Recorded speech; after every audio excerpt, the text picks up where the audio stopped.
In this video, I'll be ranking every gun, I'll be telling the pros and cons, and if the guns are even worth using. Okay, let's start. I mean, what do I really say about this gun? It's practically free, costing only 5,000 money, so you can't really expect much value from it. However, this gun shoots pretty fast, so I guess it's decent if you want to use this gun just for grouping up enemies. But for any other use, it's pretty cheap, so I'll put it in the lowest tier for being pretty much useless. Alright, so the next gun is the Flintlock, and it's pretty bad. It's pretty similar to the Slingshot. It's insanely cheap, costing only 10,000 bucks, and is only good for grouping up enemies. The moves themselves are pretty mid too, so I'll also put this gun in the lowest tier. Alright, the next gun is the Musket, and although it surprisingly deals quite a lot of damage, it shoots pretty slowly, so honestly, even though it does decent damage for a first C gun, you're better off using a gun like the Flintlock, which shoots fast and deals decent damage. I'll put the Musket in the lowest tier too. Alright, the next gun is the refined Slingshot. It's pretty much the exact same as the Slingshot, except it just does more damage. The Z move also heals you, but honestly, since you won't be using this gun in PvP, it's not that useful.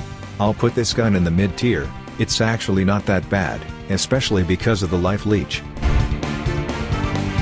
Alright, the next gun is the Magma Blaster, which is a gun that's completely free because it can be obtained by killing the boss of the volcano island. Now besides that, this gun is actually pretty good as it surprisingly does a lot of damage, and has a mediocre reloading time. The gun also shoots in an AoE pattern, making it hard to miss your shots, which is pretty nice. Overall, I'd put this gun in the mid tier. It's pretty good in most aspects except PvP, and in my opinion the moves are pretty mid. It's the M1 attack that carries this weapon for me. Alright, the next weapon is the cannon, which does a lot of damage, but the moves and M1 attack have insanely long cooldowns. That pretty much summarizes this gun, and to be honest, I'd rather use the Magma Blaster, as the M1 attack deals similar damage, except the Magma Blaster just reloads way faster. I'll put the cannon in the second lowest tier, and the Magma Blaster in my opinion is just a better version of the cannon, which also contributes to the bad rating of this gun. Alright, the next gun is the dual Flintlock. This gun is pretty good as it reloads pretty fast and does decent damage. The moves are also pretty good, and both moves break instinct, which I guess is useful even though I don't recommend this gun for PvP. I'll put this gun on the second lowest tier. It's not absolute cheeks, however it's still pretty bad with many other better options. Alright, so the next gun is the Acidum Rifle, which can be obtained by defeating the factory core when it activates. Now anyway, this gun does a lot of damage, and the moves have pretty good combo potential. However, the moves are pretty hard to hit if you're fighting an actual enemy, so this gun is definitely quite skillful. I'll put this gun in the great tier. It's pretty good for grinding and it's good for PvP too.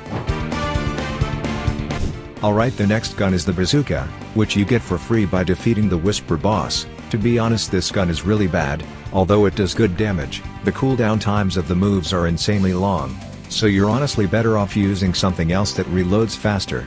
I'm putting this in the second lowest tier. This gun greatly needs a buff, and until it gets one, I do not recommend using this gun at all.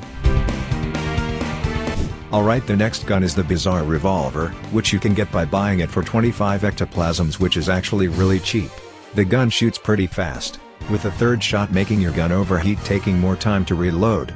The moves and visuals on this gun, however, are honestly pretty stunning, so that's a nice bonus. The damage is pretty good too, so I'm putting this gun on the great tier.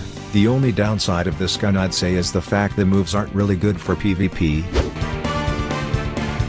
Alright, the next gun is the Kabucha, which you can buy for 1,500 fragments from this NPC out here at this remote island. Now anyway, this gun shoots insanely fast, and the moves are also pretty cool and deal decent damage. The visual effects on this gun are also pretty stunning, with the moves having great combo potential too, so that's a nice bonus. This is the first gun that I've rated so far that I'm putting on the S+ tier, as this gun is good for literally all aspects of the game. Alright, the next gun is the Venom Bow, which you can get for free by just defeating the Hydra leader boss many times till you get it. Anyway, the reload time of this weapon is pretty fast, and does pretty good damage. The Z move can also break instinct, and the moves have good combo potential, making this gun a decent choice for PvP. Overall, I'll put this gun in the great tier. You can use this gun for pretty much everything and you'll be fine. Alright, the next gun is the Dragonstorm, and to obtain it you need to do a pretty time-consuming puzzle. Anyway, unlike other guns, this gun shoots like a minigun, meaning each bullet deals much less damage but you shoot like 10 bullets a second. The moves on this gun are also pretty good, as they have good AoE with high damage. There's also no main con of this weapon, it's literally good for both PvE and PvP, so I'll put this gun in the S+ tier since this gun is perfect for both PvE and PvP, which very few guns manage.